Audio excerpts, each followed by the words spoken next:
revolutionary like I'm Huey Newton. Che Guevara when them bullets start shooting. Hello comrades, it's the Finnish Bolshevik. And after quite a long hiatus, we are once again back with some more basics of Marxism-Leninism. We're still looking at the foundations of Leninism, although we are mostly done. The last time we discussed Marxism and the national question, so now let's look at the chapter on the national question in the foundations of Leninism. This is a pretty simple chapter, but it will be useful to go through it. Stalin starts by saying, "Formerly, the national question was usually confined to a narrow circle of questions concerning primarily quote-unquote civilized nationalities. The Irish, the Hungarians, the Poles, the Finns, the Serbs, and several other European nationalities. That was a circle of unequal peoples in whose destinies the leaders of the Second International were interested. The Second International was an opportunistic international of various socialist parties that Lenin and some other parties later split with. And then the Bolsheviks created the Third International, also known as the Communist International or the Comintern." So he continues, "The scores and hundreds of millions of Asiatic and African peoples who are suffering national oppression in its most savage and cruel form usually remained outside of their field of vision. They hesitated to put white and black, quote-unquote civilized and quote-unquote uncivilized on the same plane. 2 or 3 meaningless lukewarm resolutions, which carefully evaded the question of liberating the colonies, that was all the leaders of the Second International could boast of. Leninism laid bare this crying incongruity, broke down the wall between whites and blacks, between Europeans and Asiatics, between the quote-unquote civilized and uncivilized slaves of imperialism, and thus linked the national question with the question of the colonies. The national question was thereby transformed from a particular and internal state problem into a general and international problem, into a world problem of emancipating the oppressed peoples in the dependent countries and colonies from the yoke of imperialism." So, that is an interesting point that you don't necessarily even think about these days, because, of course, the countries that, the nationalities he mentions at the beginning, the Irish, the Hungarians, Poles, Finns, etc., they were national minorities inside other countries. Finns, we were a colony of Sweden, and then after that we became a Russian protectorate in the Russian Empire. Hungarians, of course, were in Austria-Hungary. Poles in a bunch of different countries, and the Irish, of course, were a colony of the British. But these were internal colonies. These were internal colonies the same way that slaves, black slaves in the US, were an internal colony. And it was a question in Europe, as Stalin mentions in the Second International, like, yeah, should we, give these minorities in our countries like some rights? But these people, these opportunists of the Second International, were not concerned with the colonies. They didn't care about China, they didn't care about Africa, they didn't care about India. And Stalin just outright says that you people are absolute opportunists. Like, of course we have to free the colonies. Like, let's be real here. And the liberation struggle of the colonies became closely linked with the communist movement, because nobody else really cared about liberating the colonies except, of course, the colonial people themselves and the communists. For example, Ho Chi Minh, the leader of the Vietnamese communists, in his short writing, I'll put the link in the description, called The Path That Led Me to Leninism, there he explains that he was led to Leninism because early on he came to realize that Lenin cared about the colonies. Ho Chi Minh was from a country colonized by the French, Vietnam. It was called French Indochina at the time. Just such a clever name. Like, yeah, it's kind of between India and China, and we, the French, own it. So, French Indochina. So, originally Ho Chi Minh was an activist who was arguing and advocating for the liberation of Vietnam, but then he realized eventually that the liberal movement is not going to get it done, so then he turned to communism, and they did it. There was a Vietnamese revolution, and even though the Americans invaded to try to crush it, they still won, and they achieved independence. And the communists were incredibly influential in all the anti-colonial struggles. And we will return to this in a following part, so let's keep going. So Stalin says, formerly the principle of self-determination of nations was usually misinterpreted, and not infrequently it was narrowed down to the idea of the right of nations to autonomy. Certain leaders of the Second International even went so far as to turn the right to self-determination into the right of cultural autonomy, that is, the right of oppressed nations to have their own cultural institutions, leaving all political power in the hands of the ruling nation. When he talks about autonomy, I assume he means nominal autonomy, like the same way that Finland, the Grand Duchy of Finland, which was when Finland was a protectorate of the Russian Empire, it was said that we had autonomy. And it was basically only nominal autonomy, like we had a Russian governor-general, and we were a protectorate of Russia, but it was still like we had nominal autonomy in the sense that when we were a colony of Sweden, they didn't really even consider us a separate country. They were just like, oh, where is Finland? Well, Finland is in the eastern part of Sweden, you know? We were just a part of Sweden. But under the Russian Empire, we were a different country just owned by Russia. So it was a nominal autonomy. And as he says, one of the main theories in Marxism that was competing with the Leninist theory of national self-determination was cultural national autonomy. This was one of the opportunist theories put forward by people in the Second International. And as he says, cultural autonomy, only cultural autonomy, no economic independence, no political independence, no actual choice in anything that really matters. The people of the country are not really in control of the country. They can just have their own culture.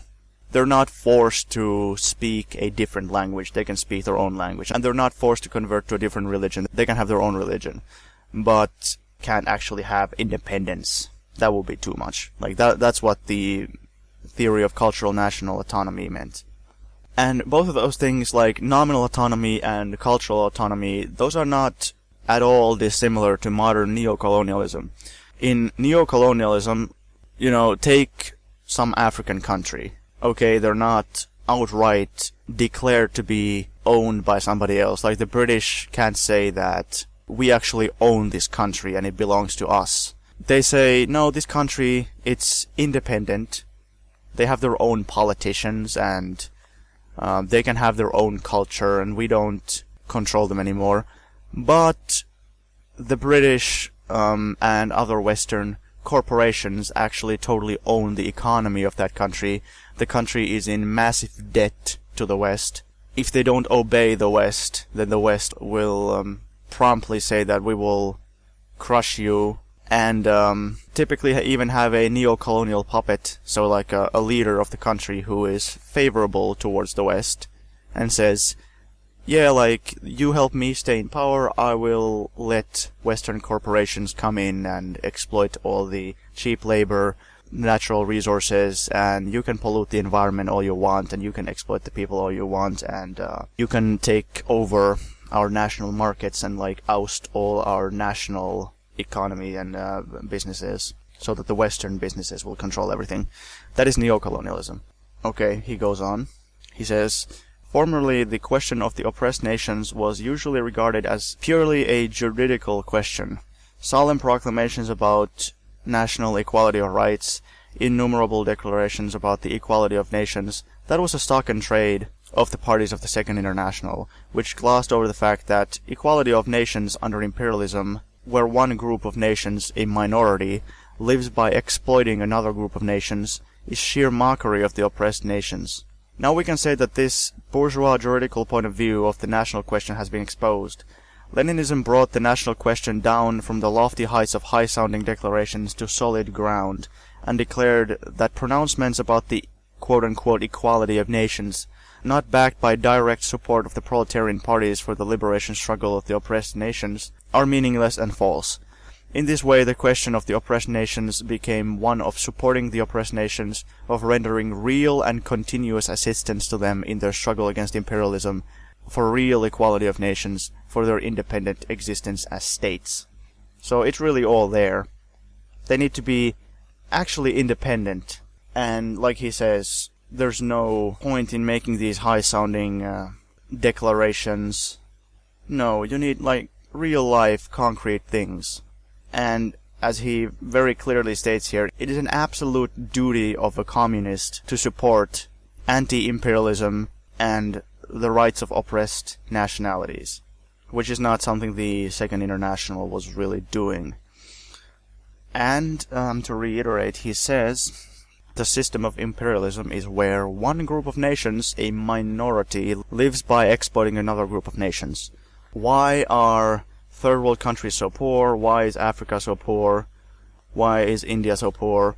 It is because these countries are still exploited by the Western imperialist powers, not under classic colonialism, but under neo-colonialism these days. And this is why there's only a minority of capitalist countries that are actually wealthy, and why the vast majority of capitalist countries are so damn poor is because of imperialism.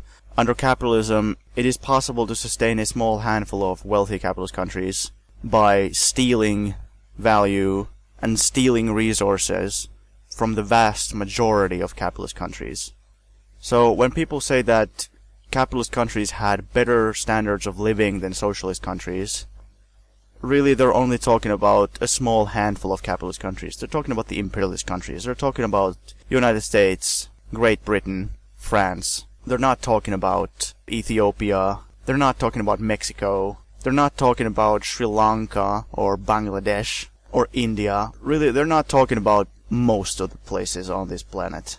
They're talking about the really wealthy exploiter countries who only maintain their lavish lifestyles by thievery. The average citizen of a socialist country lived much better than the average citizen of a capitalist country. The living standards in socialist countries weren't quite on the same level as with the Western imperialist powers, but they were infinitely better than vast majority of capitalist countries. He continues, formerly the national question was regarded from a reformist point of view as an independent question having no connection with the general question of the power of capital, of the overthrow of imperialism, of the proletarian revolution. It was tacitly assumed that the victory of the proletariat in Europe was possible without a direct alliance with the liberation movement in the colonies, that the national colonial question could be solved on the quiet, of its own accord, off the highway of the proletarian revolution, without a revolutionary struggle against imperialism. Now we can say that anti-revolutionary point of view has been exposed.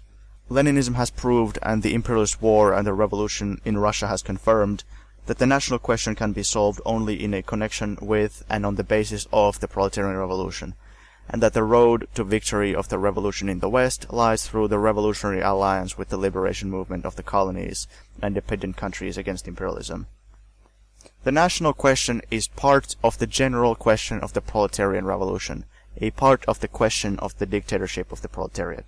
So, this is a question about IDPol. It is not possible to eliminate racial and national oppression without eliminating capitalism, because this is an imperialist question. This is a question of imperialism. It is the imperialist capitalist system that causes these national inequalities, so you cannot do away with that without first getting rid of imperialism. And he quite correctly emphasizes the struggle of the third world countries, that the revolution in the West lies through a revolutionary alliance with the liberation movements of the colonies and dependent countries. Dependent country is an important term, because dependent country basically means a neo-colonial country, so even in Stalin's time he was already thinking about this. There are outright colonies, places that are officially owned and controlled by imperialist powers. But then there are countries which are nominally independent, but their economy is controlled and owned by foreign corporations and foreign interests. And if you look at the Western countries, it seems unlikely that many of the Western countries will have their own revolutions just like that. It seems more likely at this point that as countries that are victims of imperialism, like India for example, if they were to gain independence, if they were to achieve a communist revolution, then that would cause the imperialist system to take a severe blow, basically. That would be very harmful for the imperialist world system, and I think that would have implications in the Western countries themselves, which would then better allow the workers of the Western countries to gain power. If the workers in the West can achieve influence and achieve power, it's of course going to be beneficial to the people who are in countries that are victims of Western imperialism, because then, the workers in the Western countries could put an end to the imperialist relation. But on the other hand, if the workers in the third world countries come to power, that is also going to collapse the imperialist system and endanger the power of the imperialists who are in control of the Western countries, and thus allow the Western workers to come to power easier. I've been quoting a lot of this because he says a lot of these things pretty concisely, so there's not even really need to summarize too much, but basically his last major point, I'm not going to quote much about this, but basically, just you should read the chapter anyway, even if I'm talking about it. There's a lot of minor points in this which are very interesting in themselves, but his last major point that I want to focus on is point B, the liberation movement of the oppressed peoples and the proletarian revolution. He says, for instance, quote, "The existence of a revolutionary or a republican program, the existence of a democratic basis of the movement, the struggle that the Emir of Afghanistan is waging for the independence of Afghanistan is objectively a revolutionary struggle, despite the monarchist views of the Emir and his associates, for it weakens, disintegrates, and undermines imperialism. Whereas the struggle waged by such desperate Democrats and quote-unquote socialists and revolutionaries and Republicans, as for example Kerensky and Tsereteli, Renaudel, I don't know how to pronounce that, and Scheidemann, Chernov and Dan, Henderson and Kleins, during the imperialist war, was a reactionary struggle, for its results was the embellishment, the strengthening, the victory of imperialism." So, this is an extremely important point. So at the time there was the Emir of Afghanistan. So he was waging a struggle for the independence of Afghanistan. That is a perfectly justifiable cause that should be supported. Now, he was a monarchist, so we know that if his cause was to win, it would be limited in its scope. Like, yeah, it can liberate Afghanistan from imperialist oppression, perhaps, but he will then himself have to be overthrown by the working class and the peasants of Afghanistan, because he cannot liberate them from capitalist exploitation. And if you look at, for example, Syria, so Syria is a republic, a capitalist republic, that is the target of imperialism right now.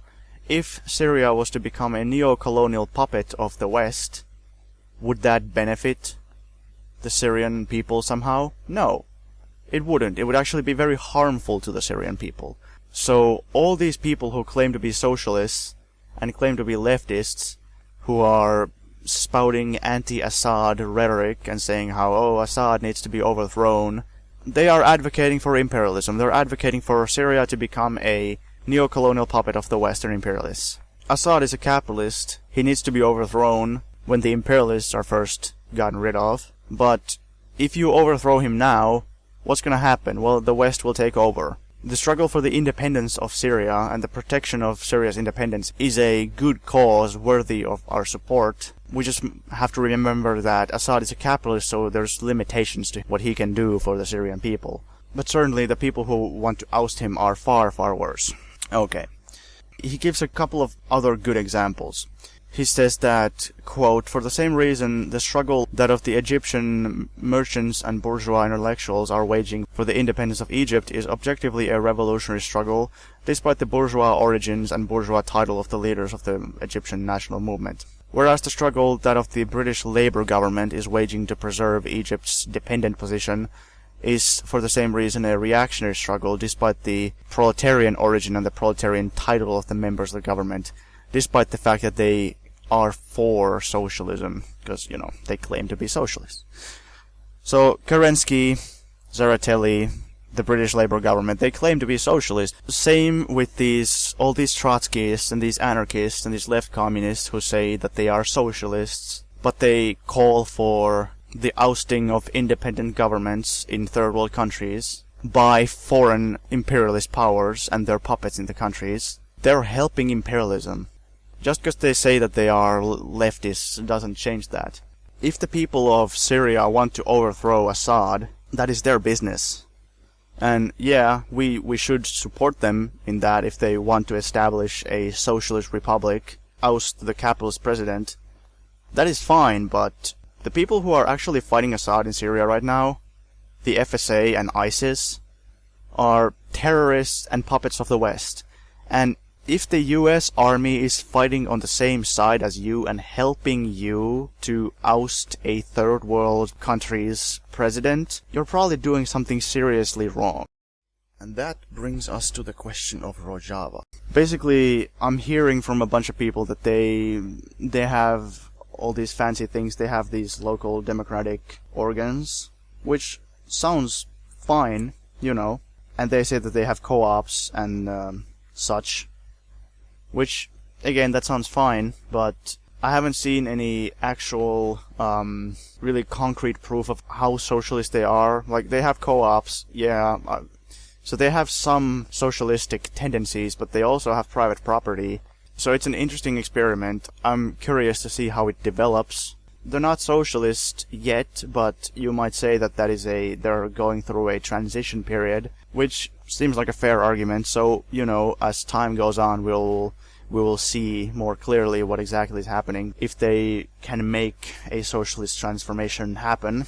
But the most concerning thing is the fact that the US is supporting it, and that basically means a couple of things. It either means that they are puppets of the West, and that means that they are supporting imperialism, and that they are fundamentally reactionary, and just want to have nice things for themselves at the cost of everybody else. Like, they will gladly take help from the West to achieve their own goals, but then in the bigger picture they are doing harm and serving the West. That is one possibility.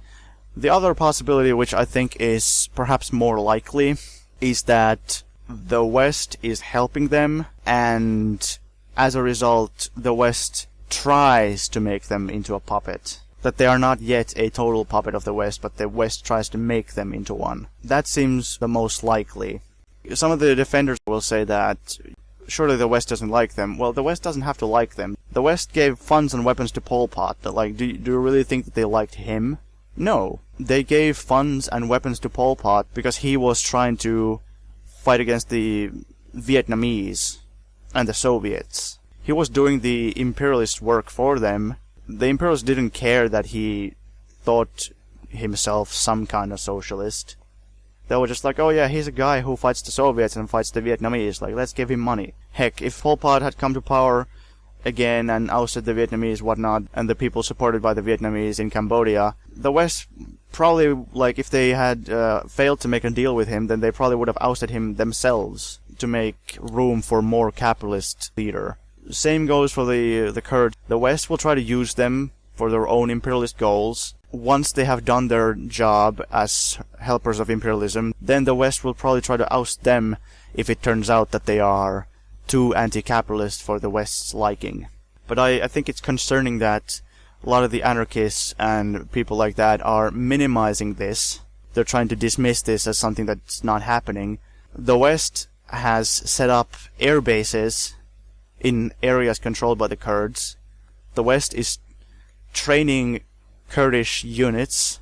The West is giving funds and weaponry to the Kurds, coordinating airstrikes and other actions with the Kurds. So basically, I'm just hoping that after the Syrian conflict ends, this situation can go on for a while, like as it is going right now. It can go on like, oh yeah, the West is fighting ISIS, allegedly, and the Kurds are fighting ISIS. Like, okay, yeah, they have a common enemy, but when the common enemy goes away, when Assad finally wins, and when ISIS is defeated and the FSA is defeated, then we'll see what happens. And I just really hope that the Kurds don't become the next Syriza or something. Because they used to be Marxist-Leninist, then they became like Democratic Confederalist and Social Democrat and whatnot. Democratic... I mean, there's different factions for sure, but basically they seem to have this like loose, kind of vague ideology, like, yeah, we're democratic socialists and we're leftists. And basically I just don't want them to turn into another Syriza where they say that they are leftist and anti-capitalist and whatnot, but then when they actually achieve power, when they come to power and manage to consolidate their power, then they just, when they're faced with the situation of trying to run a country, we either gotta fight the West really hard and it's gonna be bad, or we gotta strike a deal with them and just agree to not go through with any of our revolutionary demands, just like have small concessions and make like a compromise with the West, the way Syriza did. And then they basically just become labor lieutenants of the bourgeois. And I just hope that doesn't happen, because there has never really been a case of the capitalists striking a deal with Marxist-Leninists. That doesn't happen, but there's so many instances of the West striking a deal with democratic socialists or whatnot. The Kurds as a national group have every right to national self-determination, but just because they are a national group and just because they claim to be left-wing doesn't mean that everything they do is okay and is actually revolutionary. It might in fact be reactionary. Don't help the Western imperialists. That is not an unreasonable demand, I think. The Western imperialists are the biggest enemy of the international working class, and if you're helping them, it doesn't really matter what else you're doing, you're still doing bad shit.